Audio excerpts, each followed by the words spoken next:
Vamos começar com as nossas aulas, da minha aula no Teams. Eu só vou compartilhar minha área de trabalho, né? Porque está dando muito pau. E aí eu já minimizei a nossa aula e eu vou compartilhar minha área de trabalho. Então eu vou deixar de visualizar quem está na sala e quem não está, né?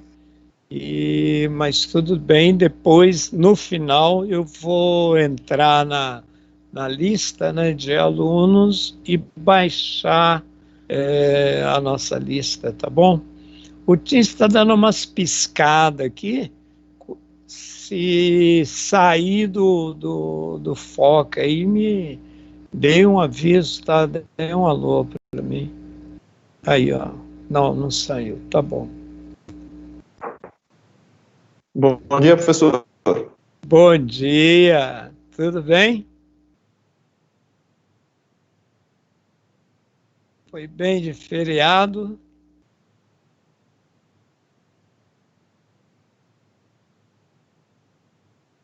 Vocês estão me ouvindo?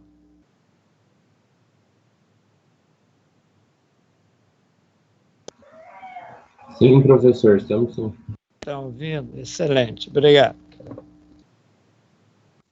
Voltou. Caiu e voltou agora. Caiu e voltou, né? O Tim está com isso, né, rapaz? Está um problema sério. Não é nem a internet, né? É o Teams, né? Acho que a plataforma está abrindo o bico.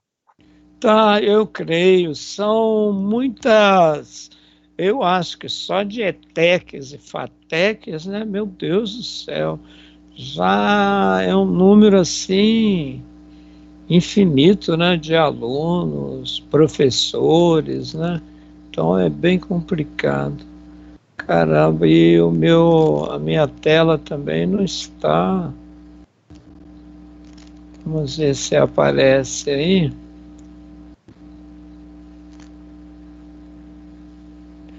Bem, tá. Tá meio lerdo também. Os meus slides. Eu estou no slide 39, não deveria ser o 39. Bem.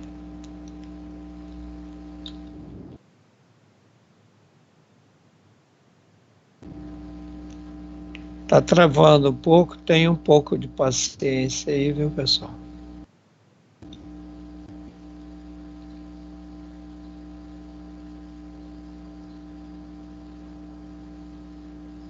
Aí eu acho que é o Teams, minha internet, somando tudo, dá uma bela de uma porcaria, né?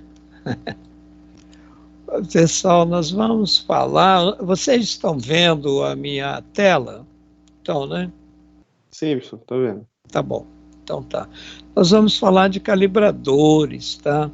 Aí, calibrador é algo que é muito utilizado, né, em produção em série. Aí vocês vão falar, mas por que nós vamos falar de calibradores se nós não vamos usar calibrador? Tá, mas cair na metrologia em calibrador, você tem que saber que tipo de calibrador que é e saber fazer a aferição do calibrador. Então, nós precisamos conhecer sobre calibradores.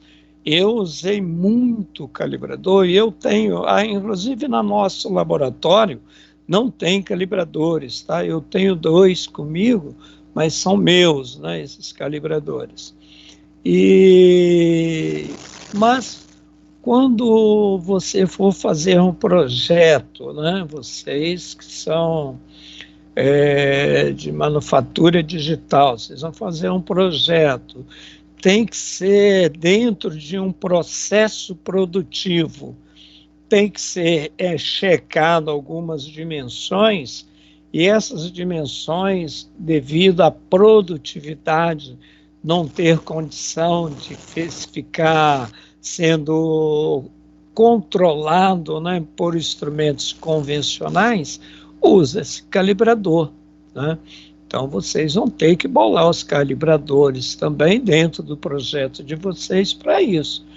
Então, quando as dimensões e as tolerâncias são indicadas em um projeto, você indicou, então torna-se necessário apenas que as peças fabricadas se mantenham dentro daquelas tolerâncias. Então, nós falamos lá de intercambiabilidade, né? A tolerância é para ter intercambiabilidade. Então, se as peças estão dentro daquelas tolerâncias, vai ter, então, a intercambiabilidade das peças, né? Então, a peça tem que estar entre as dimensões máximas e mínimas. E como vai ser feito isso num processo produtivo? É através de verificação se a peça está dentro daquela dimensão, né, pré-estabelecida, tá? Dentro daquelas tolerâncias pré-estabelecidas. Existem diversos tipos de calibradores, tá? Nós não vamos ficar falando sobre calibrador tampão, calibrador anular, calibrador fixo, tem vários aí, né? Porém, nós vamos ver algumas imagens, né, de cada um deles. Ao invés de ficar definido, vamos ver as imagens dele, tá? Calibrador passa e não passa. Então, aqui, ó, a imagem nós conseguimos, né, lembrar mais pela imagem, né, do que... Então, isso já está escrito lá, Sócrates já falava, né, há muito tempo isso, e que o que falam esquece, o que vejo eu lembro, e o que eu faço eu aprendo, né? Então, tá aí, os calibradores de boca ajustáveis, tá? Por que calibrador de boca? Então, eu tenho uma boca, né, onde eu vou colocar esse calibrador numa determinada peça. E este ponto aqui, ó, é bom que dá para vocês verem meu mouse, né? Eu compartilhando a tela. Então, neste pino até o outro pino, nós temos uma dimensão máxima, tá? E deste pino até este pino, eu tenho uma dimensão mínima. Ou seja, aqui a peça passa, né, nessa dimensão. E nessa dimensão a peça não passa. Então, nós chamamos de calibrador passa e calibrador não passa. Por que nós chamamos de calibrador ajustável, né? Porque se nós percebermos, ele tem um parafuso, né, que você pode soltar a fixação desses pinos. Então, o calibrador foi lá para a metrologia. Você, vai aferir esse calibrador, porque de tempos em tempos ele tem que passar por uma aferição, né? Normalmente aqui nessa região ele tem um selinho lá de aferição, da data de aferição e a próxima aferição. Então, chegou no dia da próxima aferição, foi para a metrologia, você foi verificar, essa dimensão aqui está além, por algum desgaste ou coisa assim, está além da medida máxima especificada em desenho. O que você vai fazer? Lógico, evidente, você vai checar a planicidade, né, desta face, se ela está bem plana, né, está zerada, e aí solta o parafuso, coloca aqui um padrão, né, e com aquela dimensão especificada, e vai ajustar o calibrador, tá bom? Por isso que é um calibrador ajustável, né? O da direita, se nós verificarmos, ele tem, na verdade, uma régua, né, de apoio em um dos lados, né? E a dimensão máxima e mínima vai estar, então, ajustada através desses pinos, né, que nós temos aqui do lado esquerdo. Por isso chamamos de calibrador ajustável. Este próximo calibrador, ele já não é ajustável, ele é fixo, né? Por isso, calibrador de boca fixo. Passa e não passa, ele não é ajustável, nós não temos aqui o parafuso para ajustagem, né? Então eu tenho um lado passa e um lado não passa. Se você colocou este lado aqui e ele está muito folgado, opa, alguma coisa está acontecendo. Você coloca esse lado, não passa e ele passou, lógico, é evidente que a peça está reprovada, né?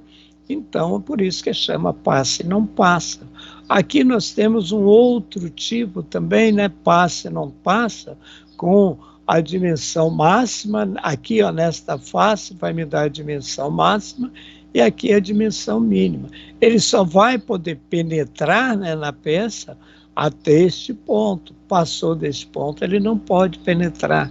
Então, é chamado passa e não passa. Aqui nós temos para chapa, né? Você pode verificar uma chapa, né? Através de um calibrador também passa e não passa, tá? Então, o próprio nome já diz, né? Passa e não passa. E aí, anel de referência, são os anéis de referência. Por que anéis de referência? Na GM, nós usávamos, né? Eu não sei, devem ainda fazer uso dos calibradores que são específicos da GM, que é para verificar diâmetro, né, da camisa do pistão. O diâmetro da camisa do pistão não tem condições de você ficar fazendo, aferindo, verificando com um súbito, né, que nós vamos ver depois o que é o súbito, né, que todo mundo chama de súbito, né.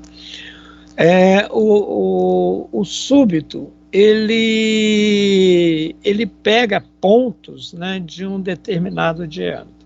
Agora, esse calibrador da GM, que ele é verificado, nós verificamos no anel de referência, eu estou mostrando o calibrador tampão para eu falar para vocês como é, tá? Então, ele só tem um lado, ele não tem esses dois lados. Depois nós vamos ver esse calibrador tampão, só para eu mostrar. Oi. Dá licença, desculpa interromper.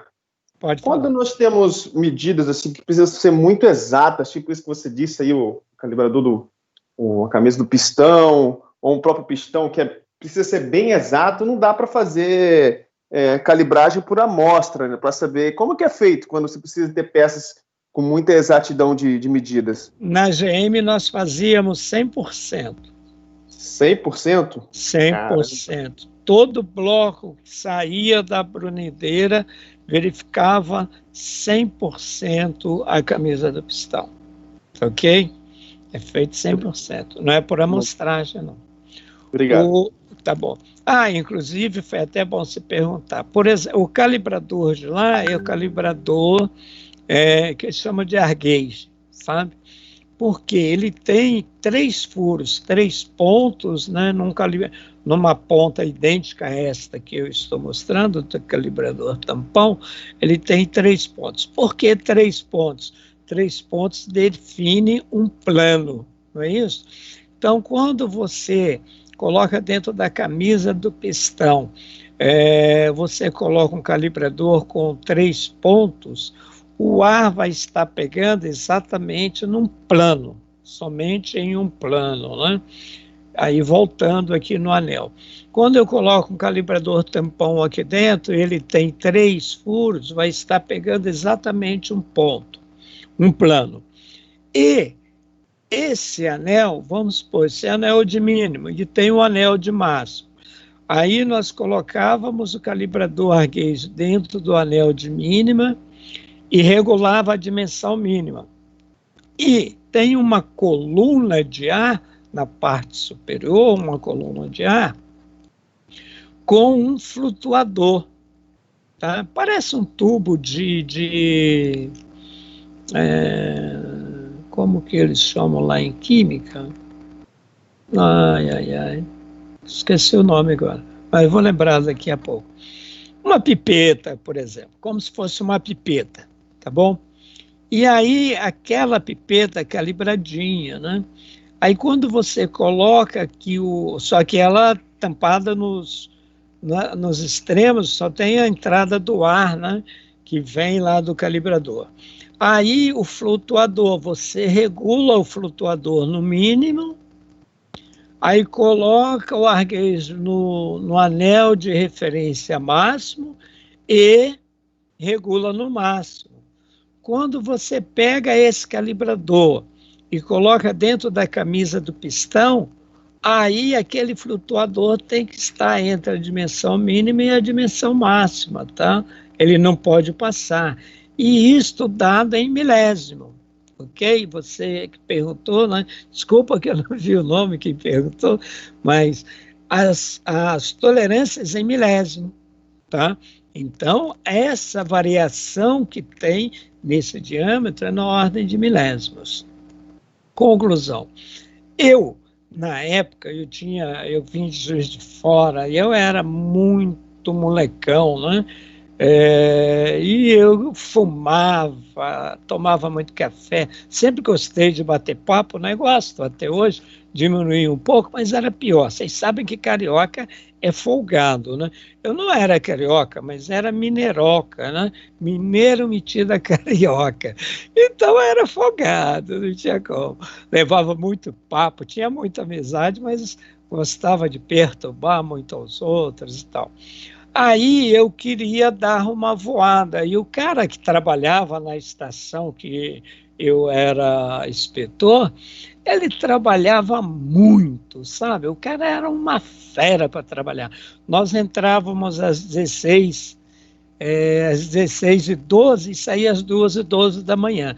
Quando dava uma hora da manhã, o cara já tinha feito a meta do dia. Era um leão para trabalhar. Mineirão, narigudo, pescoçudo, o apelido dele era Ganso, sabe? Era Ganso, de tão pescoçudo que ele era. E aí, esse cara, bicho, trabalhava demais. E eu queria dar uma voada e não tinha tempo para isto, né? Aí eu falava, ô Ganso, está com ovalização. Nós vamos ver agora o que nós chamamos de ovalização, sabe? Daqui a pouco. Aí eu dava uma mexida no arguês e ele captava uma ovalização no furo. Ele oscilava muito, né? Eu girando no sentido horário ou anti-horário do arguês, aí o flutuador oscilava muito. Falava, ó, está ovalizando a camisa, pode parar. Aí ele tinha que parar, trocar as pedras, regular. Enquanto isso, eu estava voando, né, literalmente. Aí eu saía da área, ia fumar, tomar café, perturbar a turma. Ele levava aí de 50 minutos a 1 hora, né, para regular toda a peça. Só que isto eu já paguei por essas besteiras que eu fiz, viu, gente? É pecado isso, sacanagem, né? Mas eu fazia. Então, é o chamado arguês, por isso que usavam, né, os anéis de referência. Aí eu só tenho um, né, mas tinha um anel de máxima e um anel de mínima. Mas esse controle era feito 100%, né? Ovalização, dava para ver conicidade, né? Se o cilindro estava, a camisa do pistão estava com conicidade, ou diâmetro além do especificado. Então, eu verificava tudo isso. A outra coisa que eu verificava, e de vez em quando eu mandava parar a máquina, essa ele não acreditava em mim, ele pegava o bloco e levava no chamado micro-inch. O que é o micro-inch? O micro-inch era um setorzinho que tinha lá que media a rugosidade, porque eu passava a mão na camisa, falava, ô Ganso, está ruim essa rugosidade, está ficando muito liso, né? Porque não podia ser liso, tá bom? Liso demais. Por quê? Tinha que ter uma certa rugosidade, porque ali trabalha óleo, né? Então, se o pistão sobe e não fica óleo naquelas naquelas marcas que tem na camisa, você, às vezes, visualmente não dá para perceber, né? As marcas que tem. Mas aí tem algumas marcas, porque o óleo fica ali retido, ele não, o motor quente demais, então ele vai escoar rápido, né? Se não tiver como reter o óleo. Então precisa ficar óleo na camisa, senão vai dar atrito, né? Vai dar atrito e vai fundir. Então, o pistão na camisa do cilindro. Por isso, tem que ter uma certa rugosidade. Aí eu falava com o Gus, está ruim, está muito liso. Quando ele acreditava, ele trocava as peças, ou quando ele confiava, né? Mas, às vezes, ele não confiava, aí ele levava para medir rugosidade. Aí media a rugosidade da camisa. Mas, normalmente, eu estava certa, né? Porque aí ela estava tendendo muito ao mínimo, aí tinha que trocar. Mas vamos lá. Calibrador tampão passa e não passa. Esse é uma droga para trabalhar, viu, pessoal? Quando vocês forem fazer algum projeto, não projete nada para produção trabalhar com calibrador desse. Passa, não passa. Pelo amor de Deus. Sabe por quê? Imagina a camisa do pistão, tá? Você coloca o lado passa. Ele é extremamente justo, né? A tolerância é mínima, né? Então, olha aqui, ó, no lado direito, inferior direito, colocando um calibrador desse, não centralizado, tá vendo? Ele está aí, ó, com uma certa angulação, né? Não está centralizado. Ele agarra aqui na camisa ou no furo que vai ser checado, rapaz, dá uma mão de obra para tirar. Ele até danifica a camisa, então é o bicho, tá? Eu acredito que o Arguez foi até bolado em função disso, né? A tolerância é maior e aí o que vai detectar é o ar, né? Que está passando, então, entre o Arguez e a camisa do cilindro.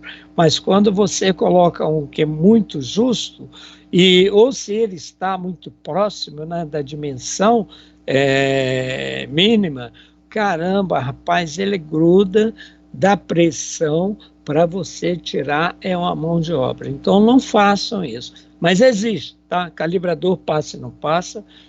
Eles usam até hoje. Calibrador passa e não passa. Então aqui eu tenho o lado passa e esse menorzinho ao lado não passa, tá bom? Mas não projete isso. Eu que trabalhei com isso, digo para vocês, não faça isso, que é uma porcaria. Atrapalha a vida de quem está checando, né? O outro calibrador tampão também passa, não passa, só que este é ajustável. Ou seja, de tempos em tempos ele pode ir para a metrologia e se vocês verificarem aí, ó, ele tem um parafuso regulador, tá? Onde você pode regular, então, ou aferir ou calibrar, né, essa dimensão, tá? O ideal é este aqui, ó, se você for projetar, projete um calibrador semelhante a este, então, porque ele tem a superfície aqui, ó, não reta, né? Essa superfície, ele tem um arco de círculo, né? Ele é circular, então ele forma uma perfeita esfera, né? Uma superfície esférica, tá? Então, mesmo que você dê uma inclinação no cabo dele, ele não vai grudar, porque se você inclinar, ele vai estar pegando o diâmetro, né? Inclinou no outro sentido, ele vai estar pegando o diâmetro. Ou se estiver bem na perpendicular, também vai estar pegando o diâmetro. Então, evita ele grudar, né? Emperrar no furo, tá? Porém, é muito mais difícil para você checar, né, essa superfície esférica, né? Se ele vai para a metrologia, imagina você checar isso, essa superfície esférica.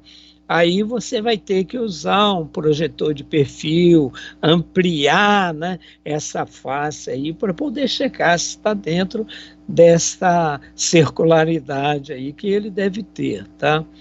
Mas para trabalhar, para produção é o melhor que tem. Talvez para fabricar um calibrador desse é mais difícil, para checar um calibrador desse é mais difícil.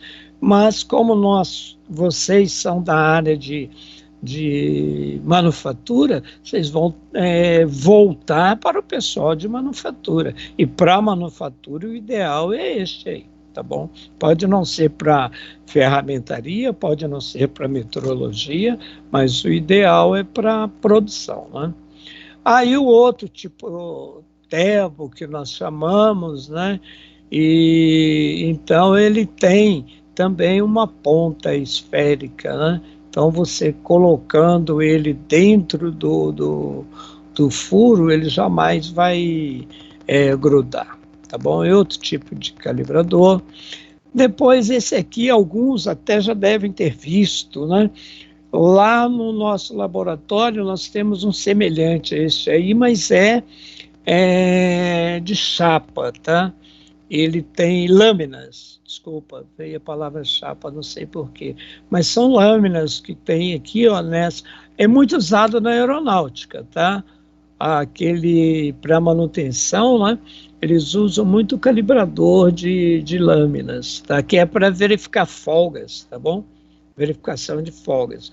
Nós ganhamos alguns lá que já estava descartado, parece que ele deu um princípio de oxidação, tá? E aí deram para nós esses calibradores. Então, para nós conhecermos, ele satisfaz muito, né? Mas para manutenção, então já não estava sendo satisfatório mais, né? Então são diversas lâminas com diversas espessuras para verificação de folga. Agora esse aqui não, esse é diâmetro, né? Então é para verificação exatamente de furos. São furos pequenos, né? Então aqui nós temos vários diâmetros, né? E aqui outros diâmetros. Por exemplo, você pega esse da extremidade, esse passa e esse não passa, ou seja, é bem próximo, né? Uma dimensão da outra.